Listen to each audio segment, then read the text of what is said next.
Hello, everyone, and welcome to Explain of Thrones, the podcast for Game of Thrones show watchers who want to know more about the rich world George R. R. Martin has created without having to read 5,000 plus pages. And also for book readers who feel confused and overwhelmed by the amount of information. We're here to sort through it all. I'm your host, Mike Harris, and joining me are some friends of mine who have varying amounts of Game of Thrones knowledge. So, let's introduce them. First off, we have my wife, Melissa. Talk a little bit about your Game of Thrones experience. Hello.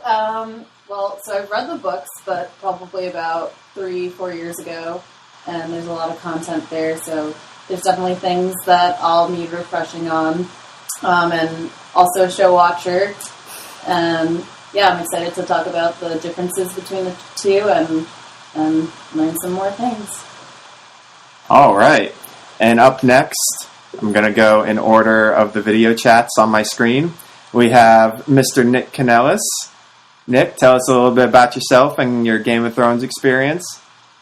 Hi, I'm Nick. I'm a improv actor in New York City. As far as Game of Thrones experience goes, I am a show enthusiast. I have never read any of the books. I used to Wikipedia kind of what happened so that I could get spoilers for the show, which I know a lot of people hate. But now it's all caught up, so I don't have to do that Wikipedia stuff. Also, I'm bad with names, so I tend to say things like, the mean squid guy, or whatever. I don't know a lot of names, but I love the show. Yeah, there was a lot when we'd be talking of, who was that guy again? And I'd be like, it's so-and-so. It's like, oh, wait, there's over 1,000 characters. No wonder you can't remember all their names. Yeah, especially when they sound so similar, like Tarly and Tully. Yeah. What are you doing? That is a really good point. And there's like a million Brendans in there and Brandons. Yeah. All right, so next we have Dinez Yegan. Dinez, take it away. Hi, Dinez. I'm pretty casual. I mean, I read half of the first book, so I guess that counts as reading some of the books. But I love the show. I'm super obsessed. I agree with Nick. I'm not the best with names. Obviously, there are a ton of characters, so I'll probably have to lean on what you say mostly, Mike, but I'm really excited to talk about it. Yeah, that's one of those things. I'm hoping my bizarre encyclopedic brain can remember them all, but because it's so frustrating when you listen to Game of Thrones podcasts or stuff with more casual people when they don't remember something and you remember it and you're just you want to jump into the screen and be like, it's him, don't you remember? But hopefully that won't happen. But I do have Search of Ice and Fire up here on the computer in case that does happen. For those of you who don't know, A Search of Ice and Fire is a great little search engine where it's literally the text from not only the books, but the World of Ice and Fire, the Dunk and Egg novels, basically everything George Martin has written in the world. And you can just search any term, anything. You can pick which books you want to search through. You can pick whatever you want. So it's super convenient for this. All right. And last we have Mr. Dave Schroeder. Dave, take it away. I'm Dave. I watched all the shows several times and went kind of nuts and read the books in about a year. And yeah, it's fun shit. Yeah, no, I mean, and that's part of the reason why I wanted to do this podcast is because, like you said, it took about a year to read the books. It's over 5,000 pages of information. It's more than all 3 Lord of the Rings novels and the Bible combined. So there's a whole lot to sift through. I could never get through the Bible. I tried that 3 times to just throw my hands in the air. Yeah. Well, people think Game of Thrones gets slow at times. The Bible has entire sections of just listing names.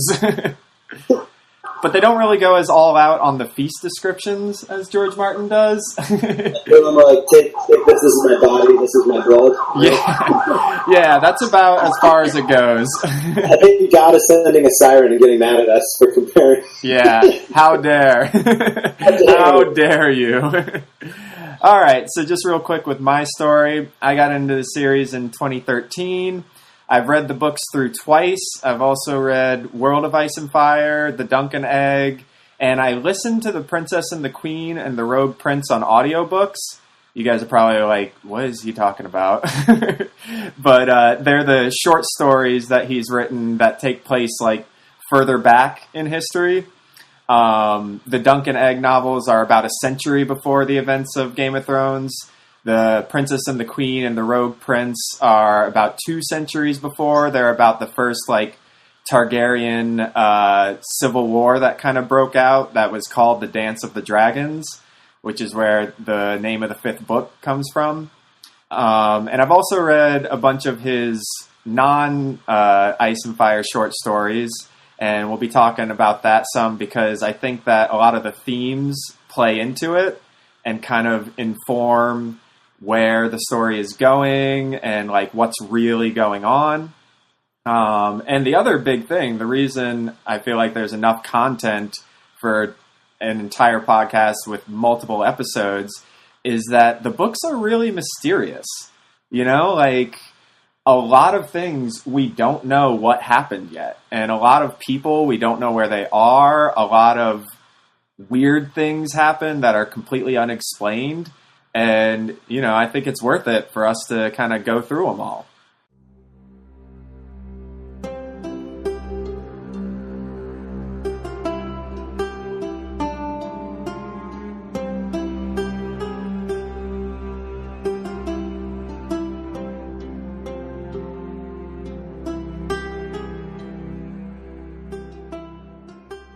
So, we can go ahead and get started with... I got a question that's bothering me for the upcoming season. Okay, take it away. Dead things that aren't really dead. Yep. I don't get the categories going on here. So we have, like, cold things that are dead, then we have, like, warm things that are dead. Like Jon Snow. He's not really dead. Or Thoros, or Mir, or whatever the hell his name is. Whoever, the guy that he brings back. No, you're right. Or Thoros is the one that brings him back. Dead guys, and then Gregor Clegane. Is there some interplay here, or do we just accept there's a bunch of different dead things that aren't dead? Well, Dave, you are the perfect prompter, because that is something I wanted to get to, but we can start with it. So yeah, the books are just rife with people returning from the dead. It's kind of a theme for George Martin. It actually goes back to his like sci-fi tales back in the 70s and 80s. As far as the answer to your question, we don't know. You know, a lot of the stuff is still not really well known by the characters, and therefore the readers don't know. But it seems to be what's going on is that there are the White Walkers, obviously, who are like lords over the dead, it seems, but they don't seem to be undead. You know, and obviously in the show, we've seen that they take living babies and turn them into other White Walkers. So they're not really undead, but then they control the undead. You know, like at the end of the Hardhome episode, when the Night's King, like a total badass, just lifts his hands and the rest rise from the dead. So there's that whole aspect of it, but then, like you said, there's the warm undead, like Beric Dondarrion. And, you know, that is more of like a resurrection thing, whereas the whites seem more to be just like corpses who have been reanimated. You see what I'm saying? Yeah. And there's also the whole element of like, when someone is brought back from the dead, is it really them? Is it their consciousness? Like, it clearly seems like the whites, when they return, are just like brain dead zombies. Whereas someone... Gregor Clegane, who, for those of you who haven't read in the books, fun fact, he's not just a big dead guy that's not killing people. He's got no head. Yep. They cut off his head for proof that he's dead, but he's not. Yeah. I don't know how that works. Is he like Frankenstein meets the Headless Horseman in the books? Exactly, yeah. Well, so they put they put a helm on him, so you can't tell that he's headless, but it's left kind of ambiguous because the whole reason they cut off his head was to send it to the Martells down in Dorne because they demanded the head of Gregor Clegane for killing Oberyn A, but also for admitting to the rape and murder of Elia Martell, remember, during Robert's Rebellion. And so they send the skull of the mountain back down to Dorne. And it's like this enormous skull. Do you have eyes? Well, that's the weird thing. Like, we don't really know. Like, when he picks up Cersei... It's preposterous. It was the dragons. Well, that kind of plays into more of how does magic really work in George Martin's stories, because it seems to have like a more realistic nature. Like, the way things are described in the books feel very real. It doesn't feel like Harry Potter where someone swishes a wand and something happens, It feels more like real life things that are happening that these people are thinking is magic. Yeah, exactly. Like, a good example of the opposite, going back to Harry Potter, like, for George Martin, everything still follows the laws of science and nature. Like, you're not going to open a bag and have an entire house inside it like you would in the Harry Potter world. Like, it's still going to follow the laws of science, and, like, that space needs to be somewhere. So, in answer to your question, Dave, what I think is going on is, because it's Qyburn who, kept the mountain alive, and it's kind of disturbing. We don't really know how he did it in the books. We just know Cersei is giving him women, and then he says the women get used up, whatever that means. And you hear them like screaming and stuff from the dungeons, and you hear the mountain screaming and stuff from the dungeons. So whatever's going on is some seriously fucked up shit. Didn't they kind of have that in the show too yet, though? In the show, they had him like sitting on the on like Qyburn's surgery table or whatever, and he'd like shake, like seize and spasm and stuff. And they did say that it's like an extremely painful death that he's experiencing thanks to Oberyn's poison. But where is I going with this? Oh, what I think is going on is that there's some form of magic or possibly even technology that can allow corpses to move, using their own muscles and that sort of thing, but some sort of way of reanimating them, Yeah, but not to get too far off track, I know we're already down one wormhole, but when you say that things happen within, the confines of science and that there's some kind of, it's not just magic, right. Then what about the thing, the black cloud, the baby that was birthed that killed... the shadow baby, the infamous shadow baby. Well... This goes back to the whole thing with the Meisters, Masters, whatever, during the Targaryens. They worked hard on the side to kind of put magic down and kill it in the world. Right.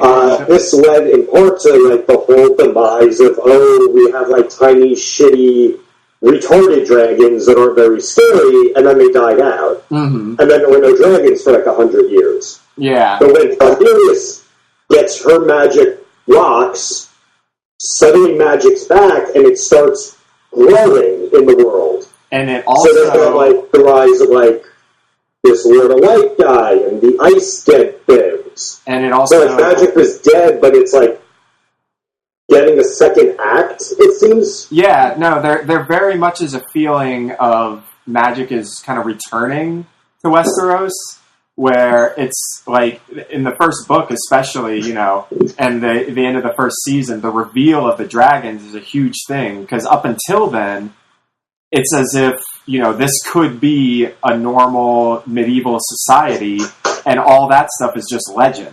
You know, like, it's just the way things have been passed on. Because people believed in witchcraft and magic during the Middle Ages, you know? And it kind of ties to, who was it? Not Asimov. Oh, Arthur C. Clarke, you know, the 2001 guy. He said, any sufficiently advanced technology is indistinguishable from magic to people who don't understand. And that's kind of... could be that's what's how going I feel on. about skydiving.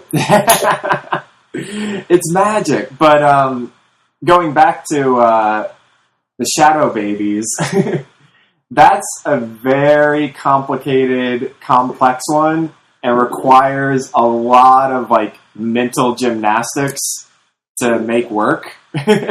And it really doesn't work in the show. Like, the show, I think, confirms like magic is all real, but kind of what I was getting at was not necessarily that it's all real science and technology, but just that even magical things do follow a realistic quality to them.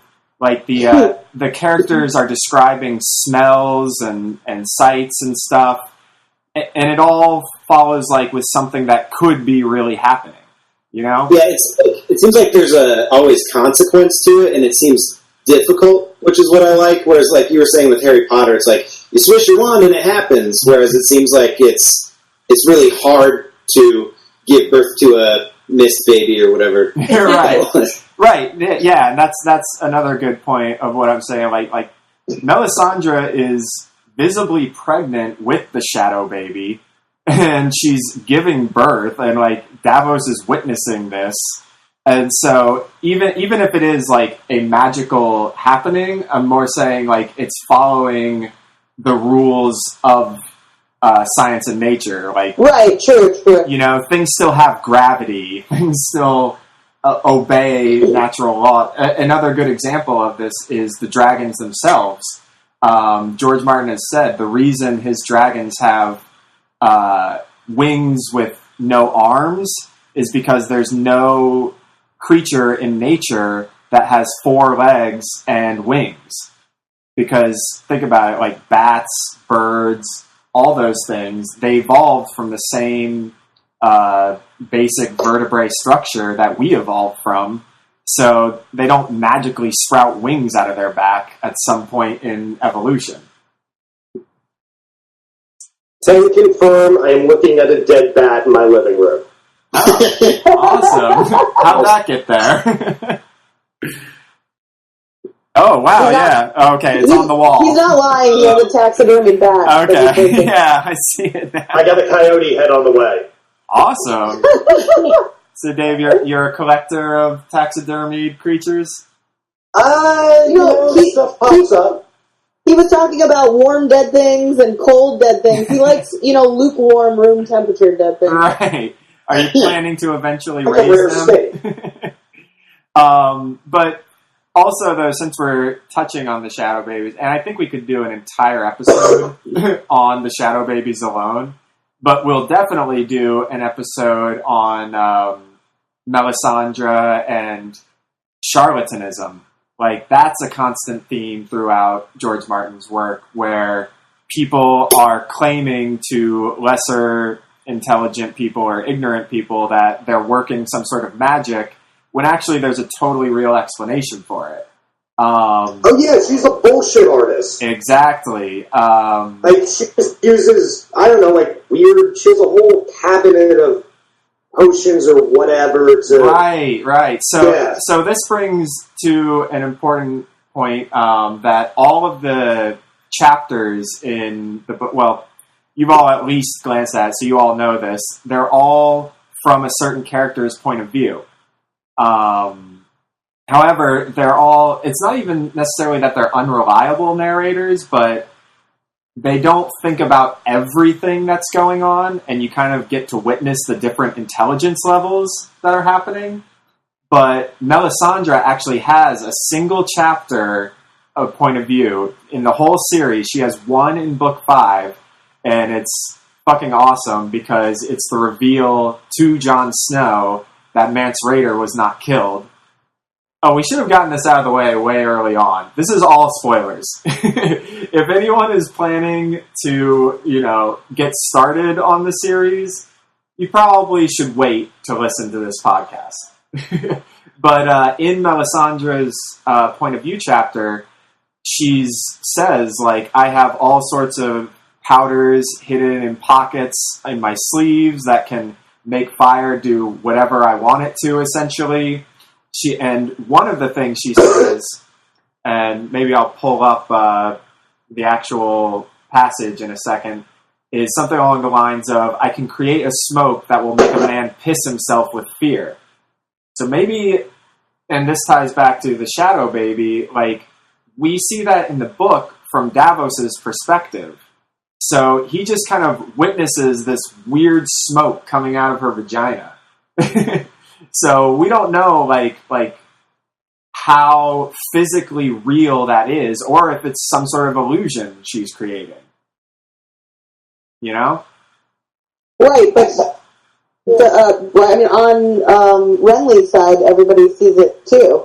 Right. Everyone sees the smoke. The shadow with Stannis' face. Right. Catelyn and Brienne see that. And that ties into it.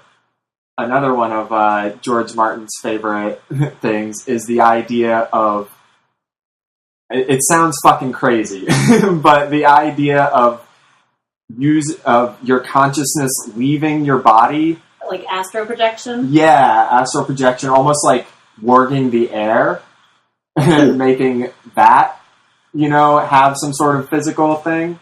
You like warged the smoke? Right. Yeah. Well, and that's the other thing, is that we don't see it from... So, in the TV show, that's what Davos sees, the smoke monster that kills Renly. In the books, Renly dies, and we get it from Catelyn's perspective, because she witnesses it. And then... But, again, it's kind of mysterious, like, we don't really know what she sees... And, like, it's Brienne who says it had Stannis' face and all that. And then what Davos sees is Melisandre giving birth to another shadow baby that's going to kill the guy who's holed up in Storm's End. A very long plot line involving basically the Gendry character. There's another one of Robert's bastards named Edric Storm. And so they send the Shadow Baby to kill the guy who's holed up in Storm's End protecting Edric Storm. But we don't even see that on page. We just hear that he's, like, thrown from the walls. So there's no, like, clear evidence that the Shadow Baby that Davos saw is what went to Storm's End and threw him from the walls. It could have even been his men, because we're getting reports in the story that, like, his men aren't loyal to him. And that they kind of want to go over to Stannis' side. Yeah. So, yeah, I mean, that since we already touched on it, I'll go a little bit further with the point of view characters and how that really affects the story and everything. So in the first book, you're really mostly getting the Starks and Tyrion and Daenerys, and that's like it. And so it's really cool how George Martin plays with your perspective on other characters in that way. And they do it in the show, too. You know how you, like, fucking hate Jaime in the first 2 seasons? And then you kind of... Yeah, like, you think he's, like, the worst in the world. But then you kind of start to see his perspective. In the books, it's because in book 3, you start to literally get his perspective. Right. And it's like, I never would have thought that a incest-having, little boy throwing out of windows, King slaying. I never would have thought that I would identify with this character. I guess you just cut off his hand and it's all fine? Well, and that's definitely what starts his character arc. Because, you get his perspective. He's actually the very first chapter in book 3, except for the prologues. And he's, being a dick to Brienne, and all this stuff. And so you're kind of like, yeah, I do still hate this guy. And then his hand gets chopped off. And then it starts this character arc of, rethinking his violent ways, of doing all sorts of different, just attitudes towards life and towards the other people. He was so cocky and thought himself so much better than everyone. And then after that, it's he starts to change. Similar to kind of Theon and Reek, too, right? Big time with Theon and Reek. Theon/Reek/Theon. As he starts to head back into it. That's interesting. So everyone begins their kind of redemption arc as soon as they lose the one thing that I guess Martin considered them giving them power, which Jamie was his sword hand, and Theon, it was his dick. Yeah. Well, you know what I would honestly say? I'd say I think it's his name. That he is Theon Greyjoy. And that's... They did spend a lot of time showing how much he liked to sleep around and womanize as well. It was both. I think, to Dave's point, I think that has a lot to do with the humility of losing that thing that was very important to you. Right. Obviously his name as well. And Ned, his head.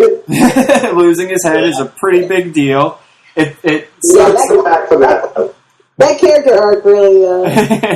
it really got taken off once that happened. No pun intended.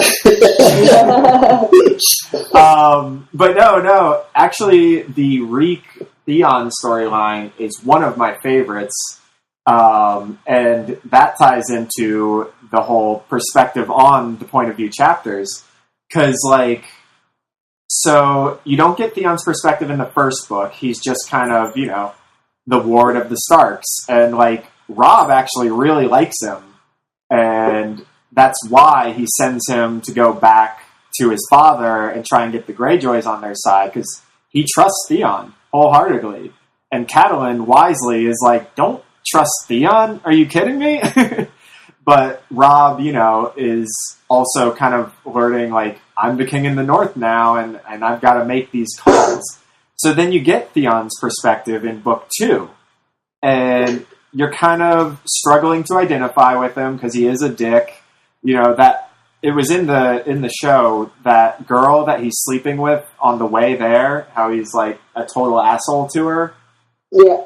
That kind of leads to it. And then he makes some of the dumbest decisions you could imagine with, I'm going to take Winterfell, and I'm just going to rule from Winterfell. What did you think would happen? You didn't think all of the remaining northern forces would come after you? And so he's stupid, but super cocky and all sorts of stuff, and clearly has daddy issues. And then also a big change from the book to show is that Ramsay is the one who kind of talks Theon into a lot of things once he's in Winterfell. You see, they capture Ramsay, but they don't know it's Ramsay. They think it's the original Reek. See, Ramsay had this buddy named Reek who got his name for smelling buddy pretty lightly. Well, I mean, it seems from what we understand, this Reek was totally on board with the whole thing. And, Roose Bolton says, we gave Ramsay Reek to have a friend, essentially. And the two of them got on pretty well. Reek was completely into the torture and rape and all that shit. And so what happens is Ramsay actually kidnaps one of the ladies of the North and marries her essentially illegally and locks her away in a tower. And then when they find her, she's eating her own hands. So Ramsay is pretty settled as a character right off the bat. So then they're going to capture him, and he kills his friend Reek and disguises himself as Reek. So then he's brought to Winterfell and is claiming he's this guy Reek. So in the books, he's the one who told Theon to kill the Miller's boys. And he's the one who, like, said, you know how in the show it's his own men who betray him? Mm-hmm.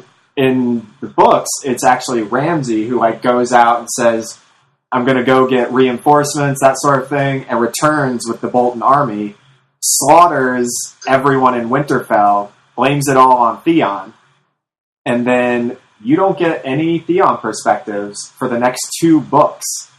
And you kind of, like, hear from people that Theon Greyjoy has been captured, and then book 5 comes along, and you get a chapter named Reek. You know, like, all the chapters in the first 3 books are just the person's name. And then books 4 and 5, they start giving titles. And then so you get this Reek chapter, and you don't know it's Theon right off the bat. You think that it's this poor, tortured individual. You have no idea.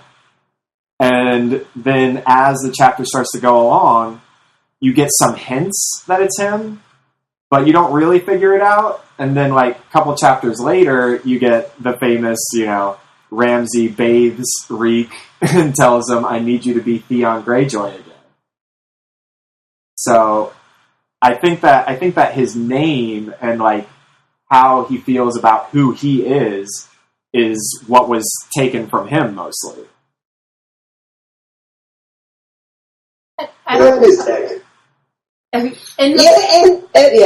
his dick. In the book, though, did they explicitly say that his dick was cut off? No, actually. That's what I thought, right? Yeah, in the book, they make, like, 2 passing references to it. Like, one character almost, like, taunts him, but he doesn't, like, outright say, like, you don't have a dick. I can't remember what exactly it was. And then at another point, Reek's kind of, like, reflecting on all the torture and is, like, you know, because also Ramsay fucked him up way worse in the books.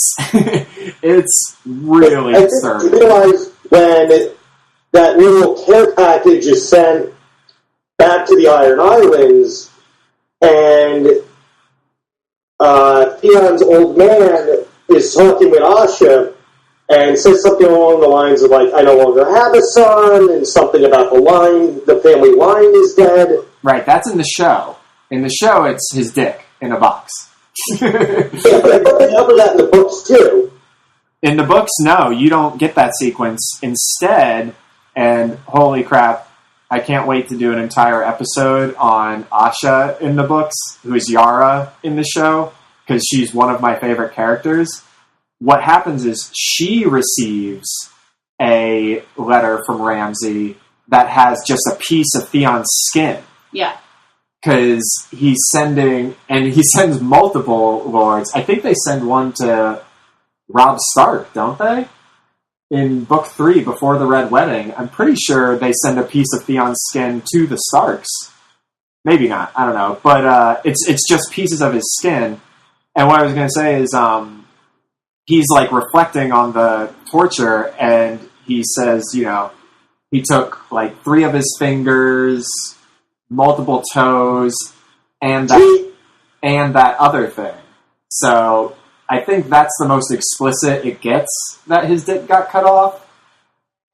But also, that kind of ties into what I was saying earlier about how it's not that they're unreliable narrators, but they don't give the whole story. Well, because they don't have all of the information. So it's not that they're purposely trying to mislead you, but they might not have the whole piece, all the pieces to the puzzle themselves. But I mean, in this particular example, like, if he doesn't have a dick, you know, he would know that. Yeah, well, yeah, that's true.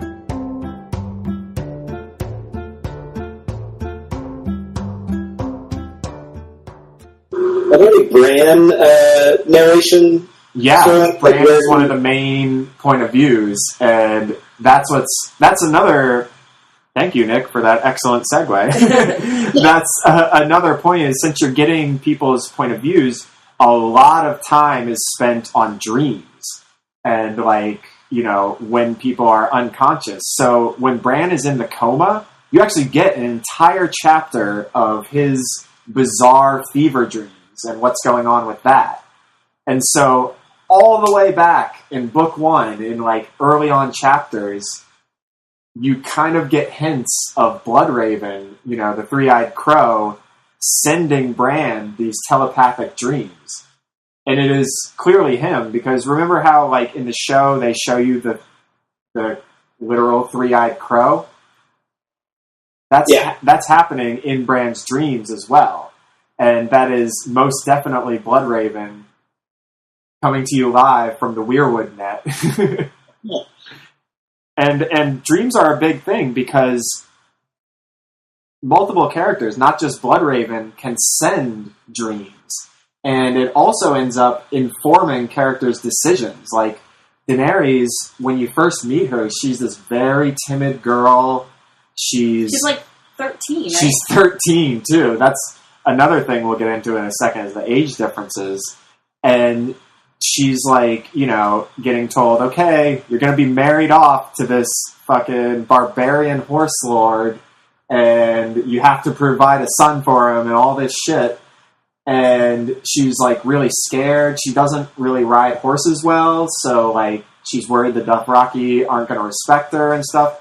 And then she gets a bizarre dream involving dragons, and all of a sudden, she's brave. She, like, is a great horse rider. That's when the turn comes, when she decides to start enjoying having sex with Khal Drogo. But yeah, it's, like, it raises the question, though, because it's not just Bloodraven sending dreams. There's this whole other aspect of the books that isn't in the show of glass candles that can send dreams. And they can also, like, communicate almost across the planet, essentially. Because, like, Maesters of the Citadel are using glass candles to communicate all the way in Slaver's Bay. So there's a whole other realm of, like, dreams that are involved, whereas in the show, you get some of Bran's dreams, but he's really it. Can you guys think of any other characters' dreams in the show? Did Cersei have any in the show? She just has the flashback. Yeah, she has the flashback, which is the only time they've used a flashback, whereas obviously in the books, you're getting characters reciting their memories all the time. And, like... There was a dream sequence with Dany in the House of the Undying or something. There's two guys. Yeah, but that wasn't really a dream. That was hallucinations. Remember? Or, well, in the show, do they give her the Shade of the Evening? I don't think they do in the show. In the books, the reason they have the blue lips is because they've been drinking this essentially hallucinogenic plant called the Shade of the Evening. And it's also, I can't wait to do an episode on the Greyjoys. Euron has been drinking Shade of the Evening, so he has blue lips. And he's been having these crazy hallucinations. He's almost like a Charles Manson character like that. But there was some whole sequence there where there was a ton of foreshadowing. Where you do get all of that. There's stuff going on where you're like, Jon might be Targaryen and all this stuff. And then some weird symbolism of, like, a rose in a wall of ice or something. It's kind of vague in my head. Yeah, but it's probably the most analyzed chapter in the entire series because, like you say, it's just all foreshadowing and metaphors. So in the show, you guys tell me if I'm remembering this correctly. The visions she has are, A, she sees the Iron Throne, like, surrounded by snow, like in the dead of winter. Checks out. Yep. She is at the wall at one point, and I don't remember if she sees a flower in the wall there, but in the books, you're absolutely right, Dave. That's what she sees. She sees Khal Drogo, which is actually not in the books, where like she sees him holding their baby, son, yeah, the baby. Whereas in the books, she sees the baby as he was prophesied to be fully grown. He's like basically copper-skinned like Khal Drogo, but has the blonde hair of the Targaryens and the purple eyes. That's another difference. Targaryens have purple eyes in the books. There's a lot of physical differences. A lot of physical, and more colorful, literally and metaphorically. And in the books, she actually witnesses supposedly her son, who, what did they name him? Rhaego? They were going to name him Rhaego after Rhaegar, and he's sacking a town as this, like, massive Dothraki / Targaryen lord. And then in the books, holy shit, they go crazy. There's, like, 20 visions in the books. Yeah. One is of 4 midgets having sex with a woman. And it's supposed to be a metaphor, I think, of, like, the woman is Westeros and the midgets are the kings. Or 5 midgets. It's like the War of the 5 Kings. She sees... Oh, is that more after Joffrey dies? You know, Joffrey, when Joffrey dies, the Purple Wedding, didn't he do like a thing that represented the 4 kings? With the midget, you mean the jousting.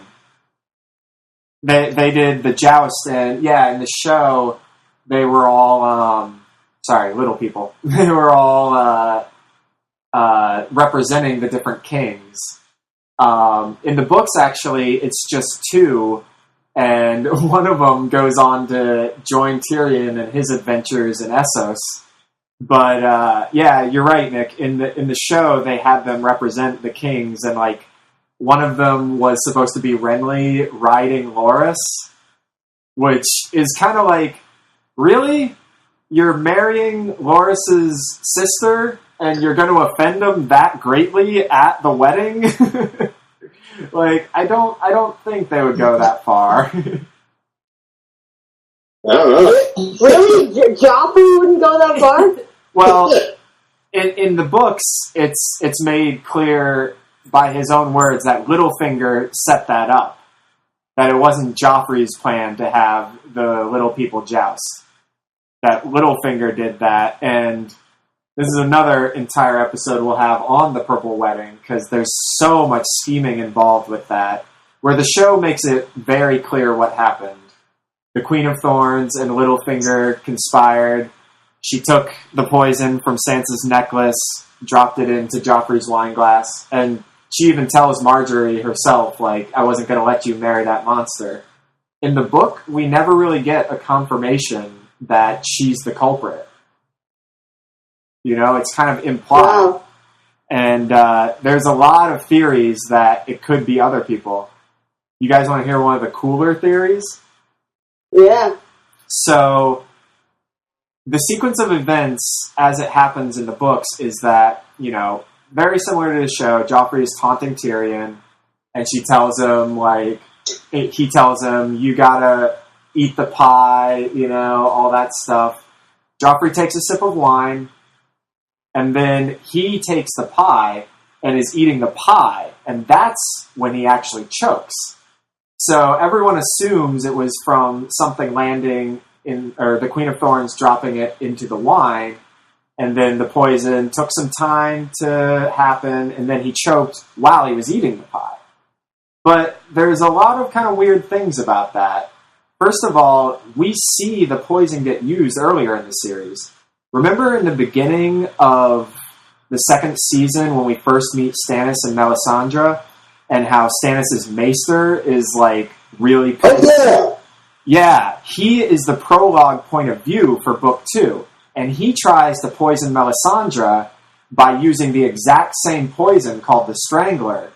So he drops it into the wine, gives the glass to Melisandre and some to himself, and she, through some sort of magic, is not killed by it, or at least supposedly through some sort of magic. There's pretty ample evidence that they were tipped off that that's what he was going to do, and she either had an antidote or something like that. Anyways, though, in that chapter, the Strangler works right away. As soon as he drinks it, his throat closes up. In the Purple Wedding, Joffrey drinks the wine, is taunting Tyrion more, is talking to Marjorie, then eats the pie, and then it's the pie that makes him start to choke. Now, of course, you're thinking, like, why does that mean the Queen of Thorns couldn't do it? Well, Joffrey took the slice of pie that was meant for Tyrion. So that raises the question, was the poison intended for Tyrion? Which raises an even bigger question, could it have been Cersei? Cersei! Right? She framed him, yeah, that makes sense. And then she inadvertently killed her own son. Right. But then uses that still to try to kill Tyrion anyways. Exactly. Then, Joffrey raises his finger to Tyrion, but he's in the middle of dying from strangling, so he was probably just, like, lifting his hands to try and get air or something. Cersei's the one who immediately points to Tyrion and says he did it. And this also ties back into the point of view question, because in Book 4, you get a lot of Cersei chapters. Like, most of the book is Cersei chapters. And she never once has guilt about it. She never once thinks, I inadvertently killed my son. But, like I say, we don't really get the full story from our characters. Only certain thoughts make it into the book. So it's not undeniable evidence that it wasn't her that she doesn't think about it. I feel like she'd think about it, though, right? I mean, yeah, you don't get every single thought, but if she, like, her whole thing is about keeping her family alive, so wouldn't she at least once be like, oh boy, I really wish I had an accident to kill my kid? Oh man, wasn't that awful? I really fucked that one up. Yeah, damn it. Well, another one. Well, I mean, but that's what I'm saying, is that she would think about it, yes, but that doesn't mean her thought would make it into the chapter. You see what I mean? Yeah, but I just feel like that'd be such an all-consuming thought. You know? Right. And the whole thing is about protecting it, so it seems like that would factor in. Or even if she's thinking about, I gotta kill Tyrion, because then, you know, at least there's that. So I just feel like she'd have thought of it at least once. Yeah, I mean, you're probably right, and to be honest, I don't think that that theory is accurate. But it's just a fun thought, you know?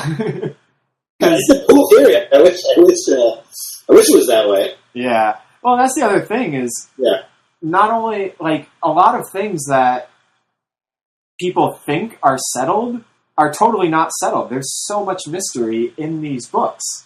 Another great question, who sent the cat's paw to kill Bran in Season 1? Remember the dude who comes in to kill him and Catelyn stops him? We're going to find out this season. You think? Positive. Did you... Go further. Please, tell me, Dave. I didn't figure this shit out, but some nut job on Reddit that really needs to get out more noticed that in some promo photo shoot for this season, Arya's seen with some dagger. With the Valyrian steel and then dagger. Someone went through the catalog of the props department and figured out it's the fucking dagger they tried to kill Bran with. And then they figured out Littlefinger was the owner of that dagger, and then it, like, disappeared in a bet at a melee, and Robert got it or some shit. It's a very long, people are putting bets on Littlefinger gets killed. But, which would be awesome. Yeah, I definitely think, I mean, I've tried to, like, steer clear of theories regarding the upcoming season, because... Sorry. No. I was aware of that one. You're not spoiling anything. But the reason I say that is because since we're now beyond the scope of the books, like, I have no idea what's going to happen. And... like, what would make sense to happen in the books isn't necessarily going to happen in the show. Exactly. It's so diverged at this point that I do think you're probably right, Dave. Like, I did see that prop is showing up on Arya, so she'll probably kill Littlefinger at some point and take the dagger, which doesn't really make sense because House of Black and White assassins don't take trophies from their kills. But isn't she not an assassin for the House of Black and White anymore, really? Isn't she kind of like, a free agent? Yeah, I mean, the Arya plotline in the show is so ridiculous at this point. It's really hard to tell, but that speaks more to my point that it wouldn't make sense for Arya if she were a House of Black and White assassin, but you're right. Like, she's not. She's totally not. Even though Jack and Hagar tells her, a girl is now no one, after she says, I'm Arya of House Stark. It's like, wait, no, she just said she's not no one. Like, that's not how this works. And yeah, that whole sequence at the end of the last season with her and the waif, that was so stupid, and it really took out the realism that makes Game of Thrones so awesome.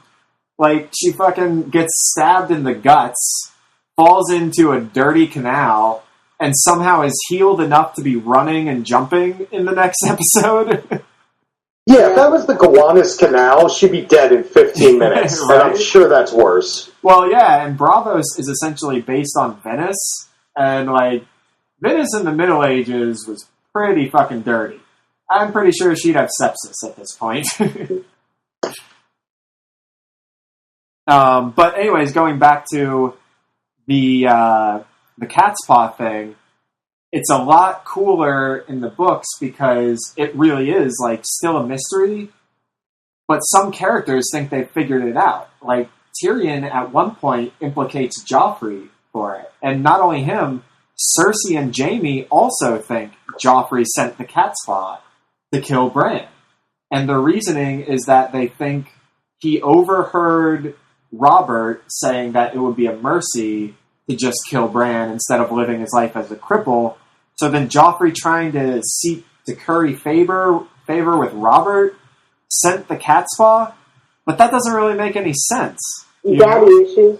I mean, he did have daddy issues, yeah, but why would he go that far to do that? Also, who gives the assassin an important blade? This is a Valyrian steel blade that was taken from Robert's chest. Like, who goes that far unless they're deliberately planting it, in order to implicate someone? Which is why I do think Littlefinger is definitely one of the prime culprits, because remember when Catelyn and Ned are talking to him about it.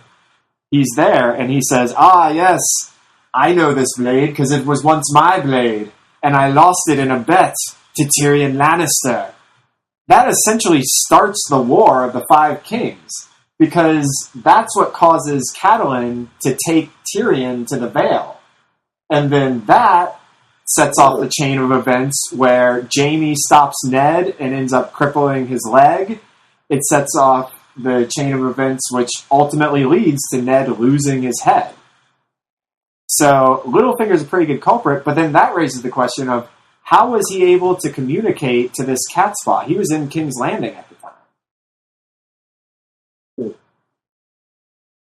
And we'll probably end up going into an entire episode on this mystery, but the other prime culprit in my mind is Mance Rayder. Say what? I think it's him because at one point he's talking to Jon and he tells him, like, yeah, I was at that feast.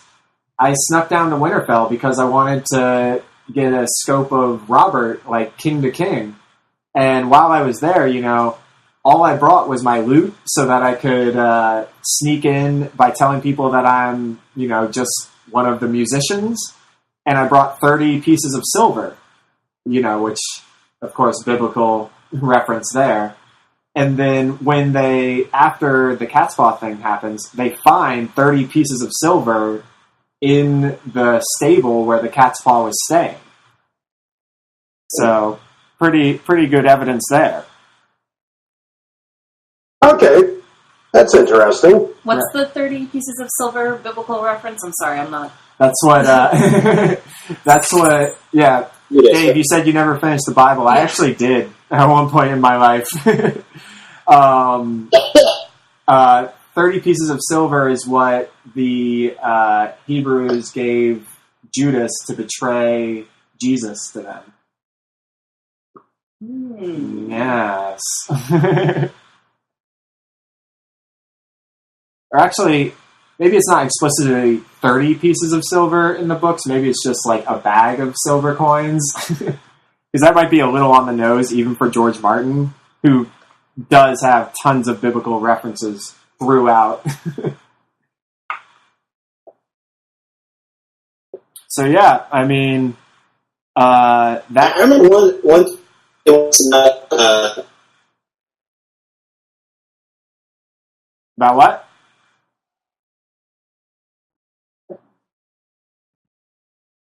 Did we lose you? Yeah, you're frozen. Am I frozen? Oh, you're back. There you go. Okay. Internet's in and out. Everyone else is still here. Dinez? Okay, Dinez is here. Dave, roll call. Hi. Okay, everyone's still here. Sorry. What were you saying, Nick? Oh, I remember you once telling me about how there's like a type of angel called thrones. We're talking about like biblical parallels. Oh, that you said like those things in the beginning. Yeah, so that's one of the crazier things that I have yet to see like someone really take and run with as a theory. But if you actually like look up the different choirs of angels that are in the books, because you know, much like the D&D Game of Thrones is, the Bible is just full of like descriptions of hierarchies and stuff like that. And in the Bible, one of the classes of angels, one of the higher ones, it's like seraphim, then thrones, then cherubim, I think.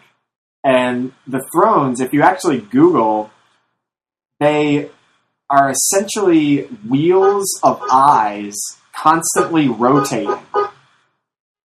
And it kind of looks a lot like what's, in the intro, that thing with all the, like, rotating wheels going around. So, I don't know if that's, like, intentionally, if George Martin did that as kind of an intentional thing, or if the showrunners came up with that. Because then we see those, what are they called? Kind of like gyroscope-looking things. And then we see them in the last episode when Sam got to Old Town.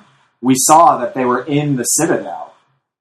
So maybe, it definitely plays with the theme of like being watched over and like people who have the higher intelligence and can see all, whether it be the children of the forest and the weirwood net, the maesters with their glass candles, the, what else?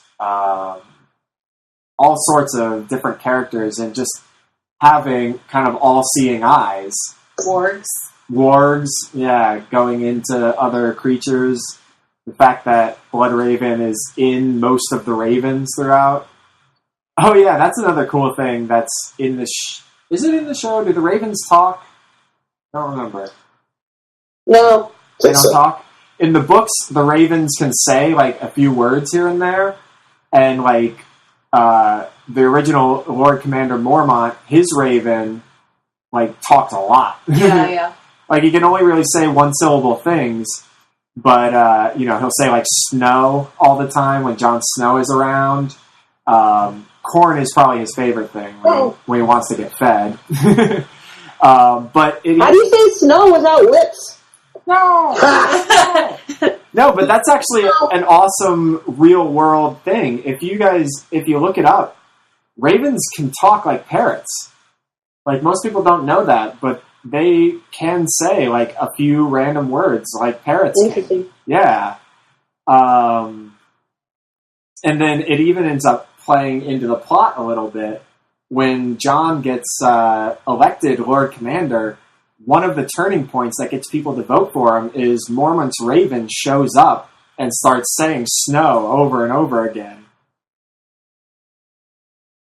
And I think, doesn't he at one point around John start saying king?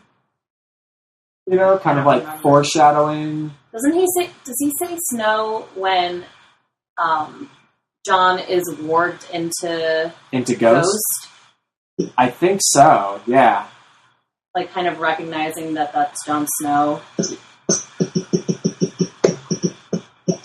Dave, you're Dave, your connection. What? Okay. Huh? It was going.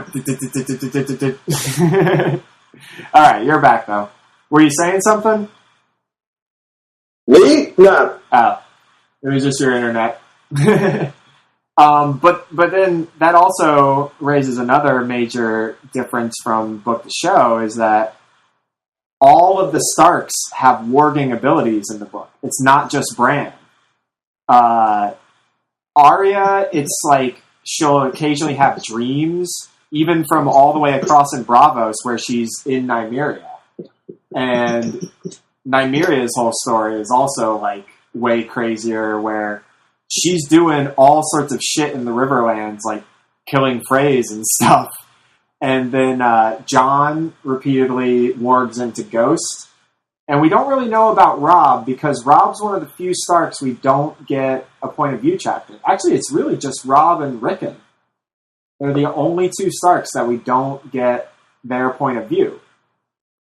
So we don't know. But an interesting thing that could tie into all that is that when Robb dies at the Red Wedding, his last word is Greywind. And when Jon dies, his last word is Ghost. And we get a warg's point of view in the prologue to the 5th book. And when he dies, his consciousness goes into one of his wolves. So that kind of raises the question, like, in the books, is Jon's consciousness in Ghost? Yeah, because he's not brought back to life in the books so far. Right, exactly. And we don't know how he's going to come back. Everyone assumes he is going to come back even before the show came out with that one.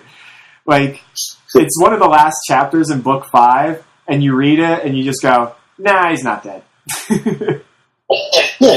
Like, there's no way they would just kill Jon off at this point. And then, but that also raises the question, because, you know, we hear stories from the Freys that they killed Greywind, but we don't know it for a fact. They might not have actually killed Greywind, so maybe Robb is still alive in Greywind. He's dead. You think Robb's just dead? Yeah. Too many people are coming back. It's just, there's already even just like too many characters that they don't even have in the show that I'll bet the dead ones are dead. Yeah. You have to be for real like, dead. Yeah. And once you start like really reading into all the tinfoily theories, you're kind of like, oh, come on, guys. Not everyone is going to come back from the dead. Ned's coming back. Yeah, and not everyone is secretly someone else. Like, the most famous being that Dario is Euron, and that they're also Benjen. Dario, Euron, Benjen Stark, all the same person. It goes back to kind of the first thing we were talking about, which is part of what makes this show and the books, which I haven't read, so cool, is that magic is difficult and there is consequence. So if like everybody else in magic, it's just like too much. Yeah, and that's what I totally agree with, and that's what makes the books and the show so good. That's, I think, what has really led to it being so successful is that... Well, it'd be too easy, right? If everything was just magic. Right, exactly. Everything kind of has real-world consequences. Your hero doesn't just come in and save the day, or doesn't get magically rescued at the last minute like everyone thought was going to happen with Ned Stark.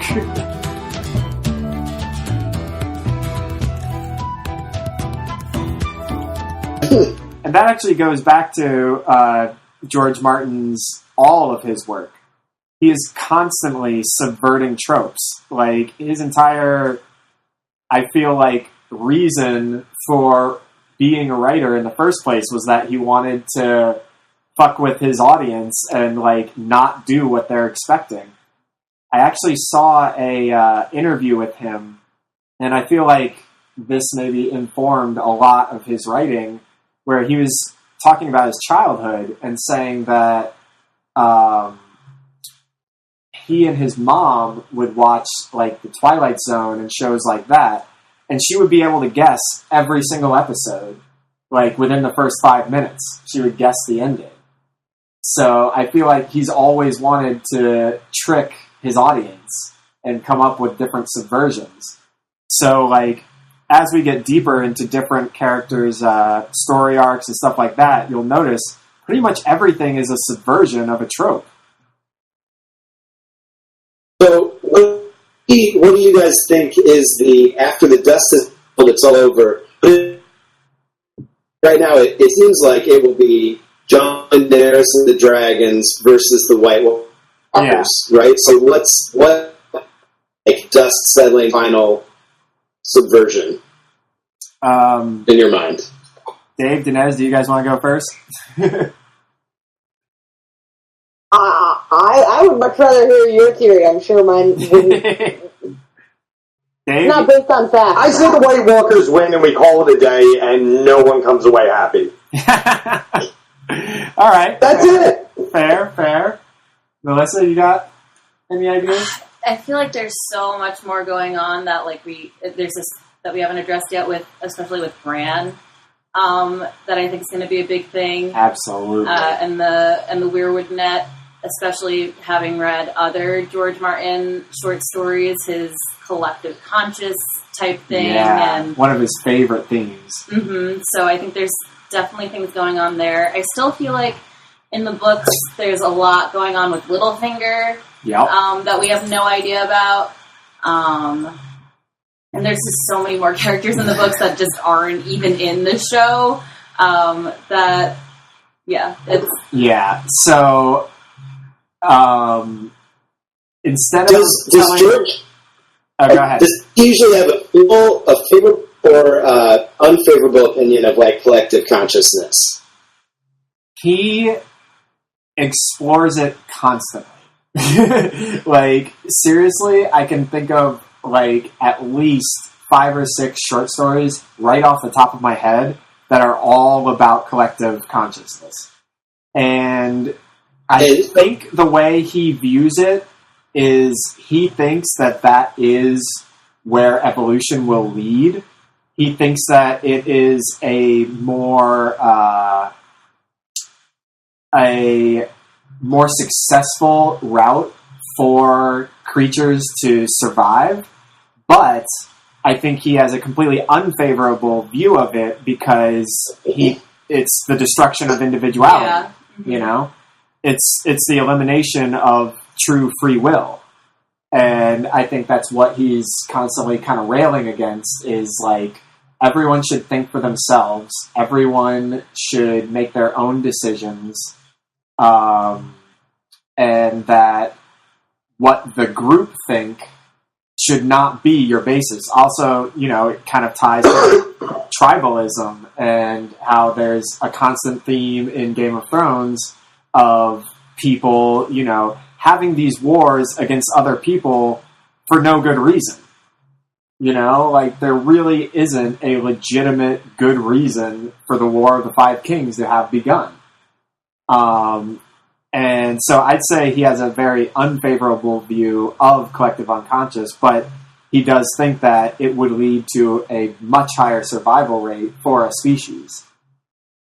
But going back to the trope, so here would be, and this might be a spoiler for the show, from the way the show's been doing it, there's been a lot of fan service, and I wouldn't be surprised if they decide to go with the ending that George Martin is definitely not going to do, which would be Jon and Daenerys are the saviors of the world. You know, Jon is not really orphan, but, you know, the bastard son who's lowborn because of that fact. It turns out that secretly he's got, magical powers that he didn't know, and actually his parentage is a very, very important line of prophecy, and that he's going to be Azor Ahai, and he will be resurrected, and he and Dany are going to marry, and they're going to ride dragons, and they're going to kill all the others, because, you know, that is the original trope. That's your Luke Skywalker. That's your I got Harry an idea. Azor Ahai. Who would be the one character that would piss you off the most if Azor Ahai? Like, who would really fucking drive you nuts? Littlefinger. I'm going with Hot Pie. I think it will be Sam. Sam, interesting. Ooh, Oh, that's a very Harry Potter-esque twist. But I think Sam is the, like, he's the Frodo. Right, Yeah, the Neville, I was just gonna say the that. Neville Longbottom. Or not the Frodo, but the Sam from Lord of the Rings. Yeah, right. The same. Yeah, you're Samwise right. Gamgee. That would be hilarious and awesome, and I would not be surprised if Sam ends up being, you know, some sort of savior. Well, Sam is totally George Martin. Right, Sam is George Martin in his own book series, like, and he's written other characters like Sam. This incredibly intelligent but incredibly shy. Knows he's a coward, loves to read, loves to hear songs, but hates fighting, hates war, hates most of the men in his life. Overweight. Is overweight. Definitely a George Martin thing. How do those characters usually end up in his other stories? They end up being exactly what you are suggesting, Nick. Successful, They yes. end up being the all-powerful, There you shut-in go. telepath who saves the I mean- world. I mean, who wants to write a character about themselves who doesn't, Yeah. you know, kind of win? Right. It's so true.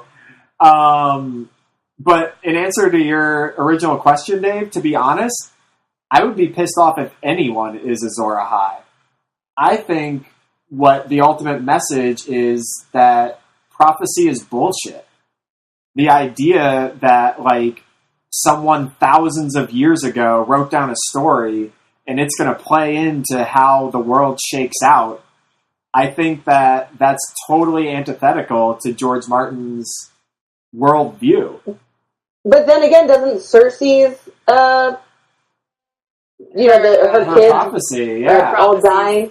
That plays out. And that then raises the question of, is it prophecy or is it self-fulfilling prophecy? Going back to the old Oedipus thing of, like, if you weren't told that, would that have happened? You know, would the kind of, you know, like the way it ends up happening in Oedipus, the king is told that your son is going to kill you, so he has his son get sent away to be killed, not knowing that he doesn't get killed.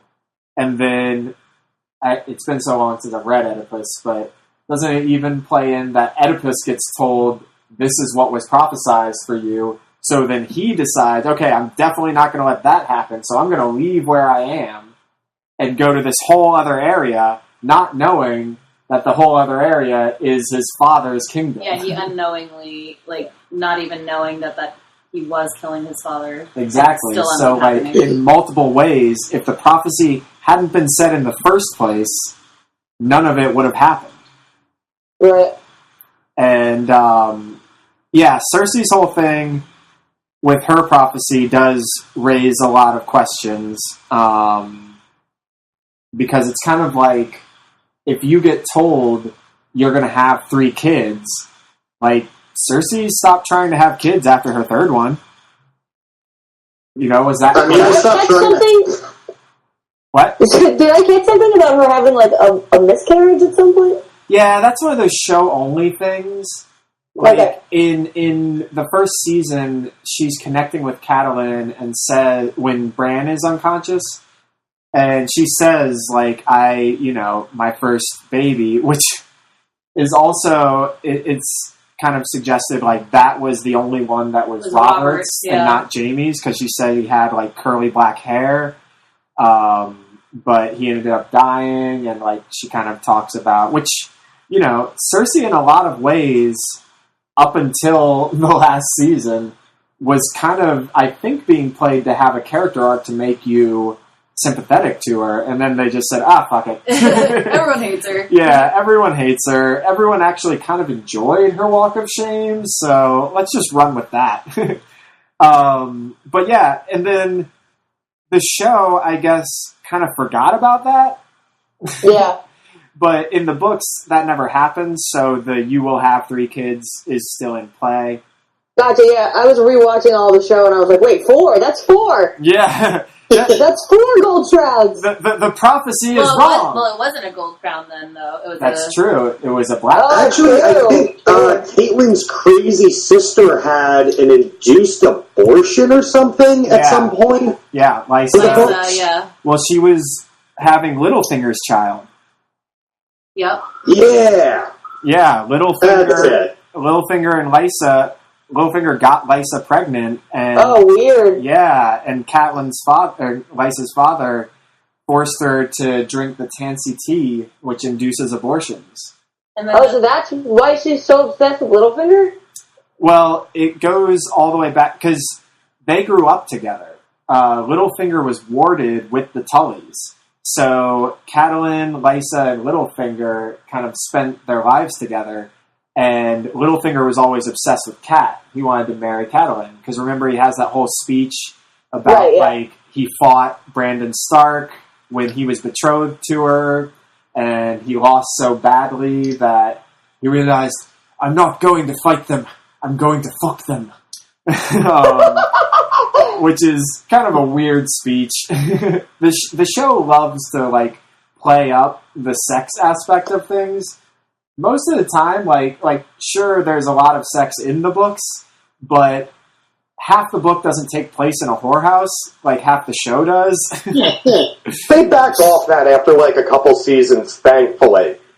Because they were using it as a crutch to just like move shit along. Right. And eventually they were recognized that and were like, okay, let's not... Gotta put boobs in this episode. Let this be like HBO After Dark. Yeah. Like, let's get the show in order. Gotta get boobs in this episode. Yeah, but the Sand Snakes was the most recent one, and that was all people think they're hot. Yeah.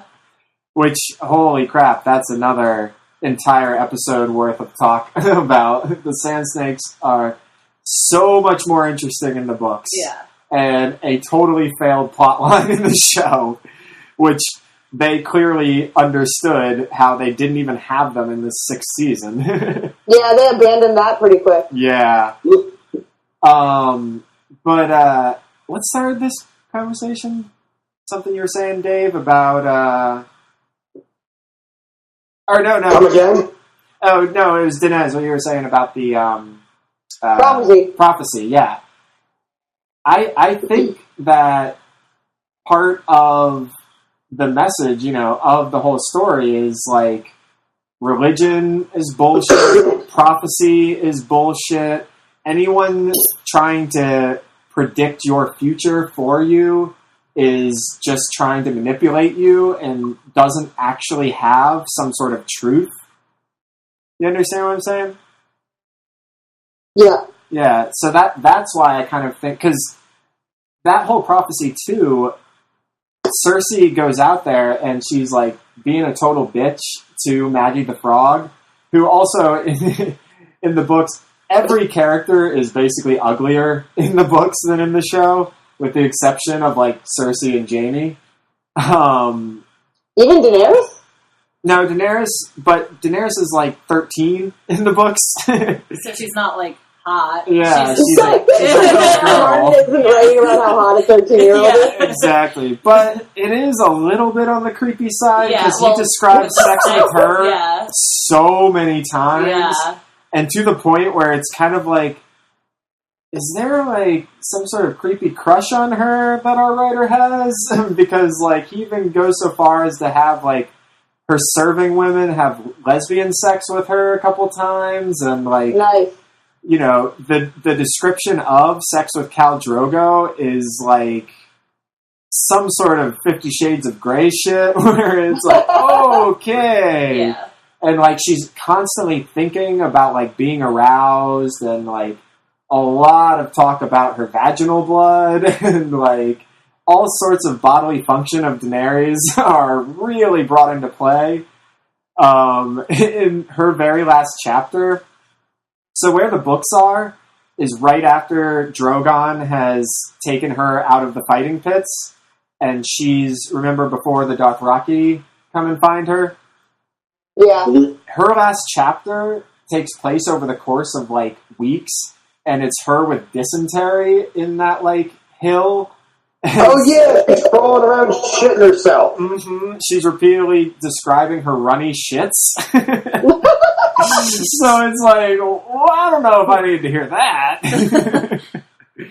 But, yeah, no, it's a whole nother thing. But what I was going to say, though, is that Maggie the Frog in the books is like this horribly ugly witch woman, essentially.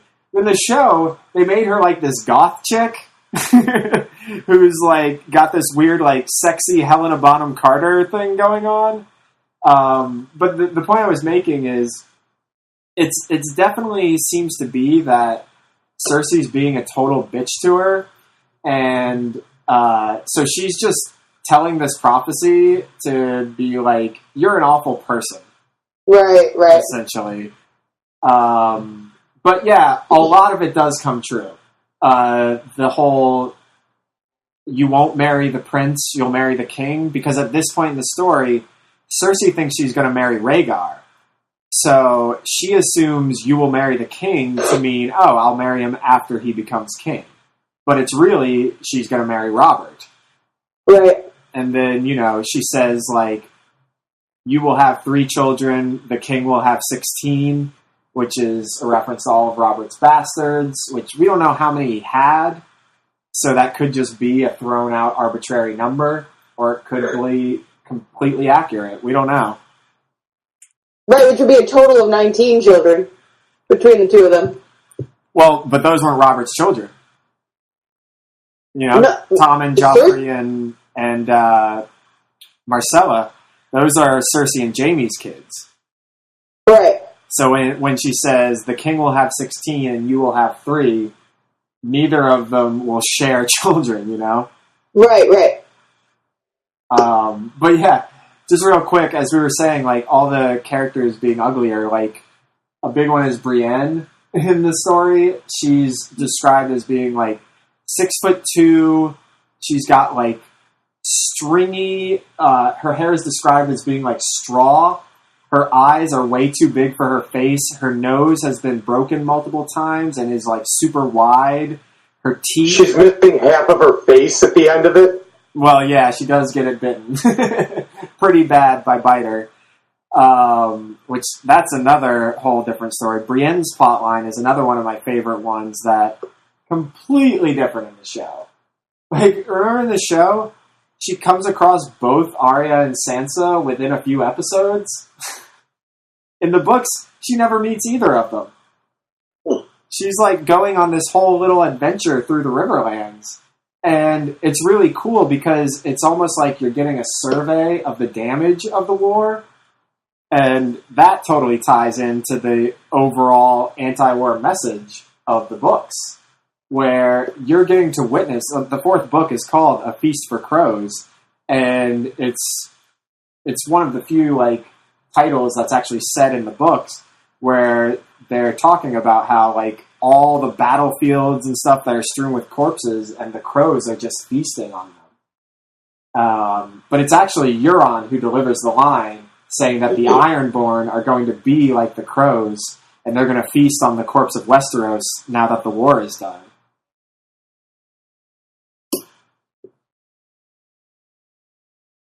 So, I think we got a pretty good amount in here. We're coming up on an hour and a half. Nice. Did anyone have any last things they wanted to ask or talk about? Did we miss anything from your outline? A lot of things. There's just too much. There's just too much. But, you know, it doesn't matter. We'll touch on it all in later episodes. But yeah, no, it's been great. I'm so glad you guys could all be on. And from our throne to yours, have a good night. That was awful. That sounds like we're all sitting on toilets, right? Man. We should have thought out an outro. Nope, now you're stuck with that one every time. That's what we're doing. From our throne to yours.